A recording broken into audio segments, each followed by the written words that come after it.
Hello, Tim from Fair Play Now on the 30th of May 2022. And yeah, they are starting to wake up in their droves now, helped by a series of articles in the mainstream media. And I really think the Great Awakening is spreading like wildfire. And some of the things they were saying at that meeting in Davos reflects this as well. Kind of seems like some of the things they were coming out with has got them, or shows that they are rattled. I think they're talking about how the public doesn't trust the WEF and that they need to do something about it. Well, I wonder why people don't trust them. Can you think of anything? But anyway, last week there was an article by a lady called Susan Dunham, and she was, I won't read out her article because it goes on a little bit too long, but basically she was saying how she was very keen on the Lurgy narrative a few months ago, even to the extent of saying that the unveed should be kind of hounded and persecuted. But she seems very contrite now in this article I read, and she even credits the likes of us with kind of causing the narrative and the tyranny to collapse all over the place as well. I think her words were something along the lines of, we don't get away from tyranny sort of through quiet compliance, but we have to thank the unveed for that. And yeah, I think she's 100% right on that. But yesterday, I think she's Canadian, that lady, but a bit closer to home, there was an article apparently, well, not apparently because I've seen it, by Rod Liddell in the Sunday Times yesterday, and I don't know if you've seen it.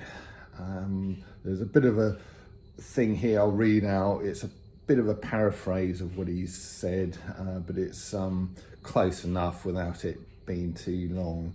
And but this is what he said yesterday. I totally backed the lockdown and quite enjoyed it, but was I just a mug? My wife remarked to me in March 2020, it's all SHITE, all of it.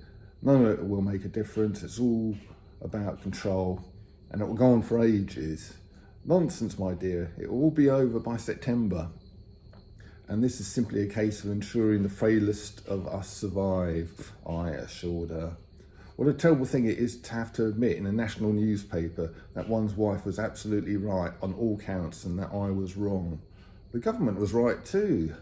The ministers, including the Prime Minister and civil servants, took not the slightest notice of their own advice.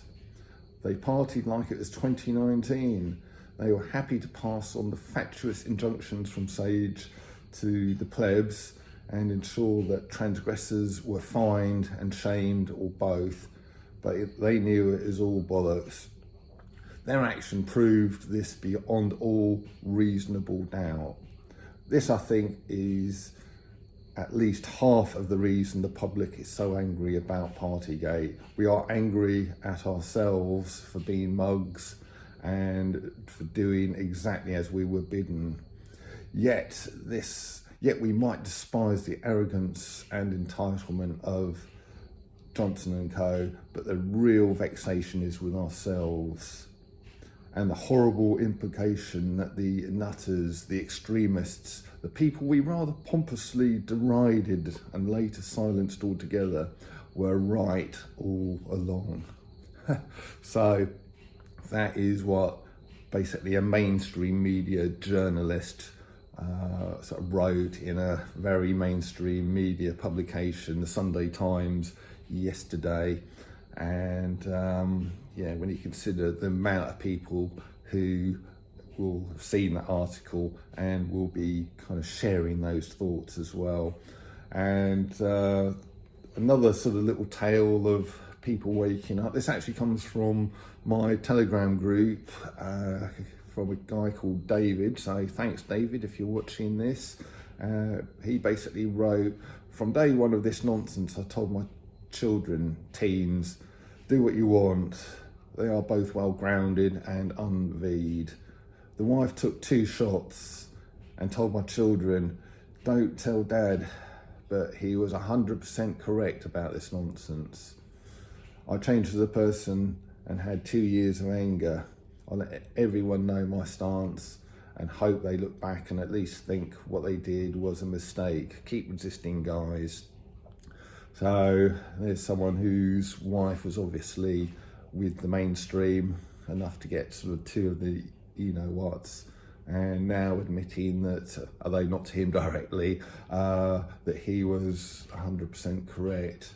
And yeah, I think there are a lot of people up and down the country who are thinking the same, whether they're journalists or just ordinary people, but they're not going to admit it to us, not yet, not a lot of them, but I think deep down that is what possibly the majority of people are thinking out there now.